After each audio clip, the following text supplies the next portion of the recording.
Hello my dear friends, welcome to my channel shine the word with RG. आज मैं आपके लिए लेकर आई हूँ इंग्लिश के पोएट्री सेक्शन से चैप्टर 4 अ लेमन का सेंट्रल आइडिया। ये जो अ लेमन पोयम है ये पीबी शैली ने लिखी हुई है और ये बहुत ही इम्पॉर्टेंट सेंट्रल आइडिया है। ये आपके एग्ज़ाम में बहुत बार पूछा जा चुका है और मैंने ये कोशिश की है कि ये जो सेंट्रल आइडिया है ये आपके लिए बहुत ही ईजी लैंग्वेज में लेकर आई हूँ ताकि आपको समझ में आ जाए। तो चलिए हम इस सेंट्रल आइडिया स्टार्ट करते हैं। तो जो ये सेंट्रल आइडिया है इसमें कहा जा रहा है lament is one of the most Pethick poem of शैली। मतलब कि ये जो लैमेंट पोएम है ये शैली पीबी शैली की मोस्ट पैथिक मतलब कि बहुत दुख भरी कविताओं में से एक है। चलिए आगे देख लेते हैं। He feels that he is standing on the last step of his life.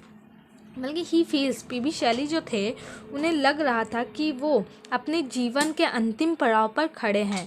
ये पोएम लिखते समय उन्हें यह प्रतीत हो रहा था कि इस पोएम के बाद वो और कोई कविताएं नहीं लिख पाएंगे। तो आई होप आपको समझ में आ रहा होगा। तो आगे बढ़ते हैं। Every word of the poem is charge with an indescribable feeling of regret and disappointment.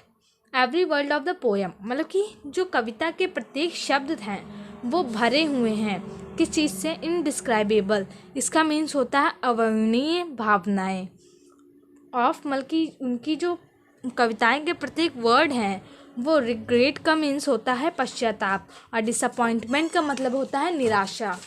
तो जो उनकी पोएम के सभी अक्षर हैं, जो वर्ड हैं, वो पश्चाताप और निराशा के अवर्णनीय भावनाओं से भरे हुए हैं।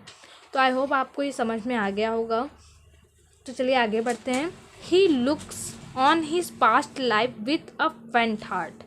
फेंट हार्ट का मतलब होता है निर्बल हृदय। तो देखते हैं। And feels that those days are numbered of this word. मतलब कि he looks on his past life, वो देखते हैं अपने बीते हुए ज़िंदगी में या फिर बीते हुए पलों में विथ अ फेंट हार्ट, अपने निर्मल हृदय से। And feel that those days are numbered in this world, कि अब जो इनके बचे खुचे जो इनके अब दिन हैं वो बस थोड़े से ही हैं। मतलब कि अब जो इनके पास दिन बचे वो बस थोड़े से ही बचे हुए हैं, ज़्यादा उनके पास अब डेज नहीं हैं।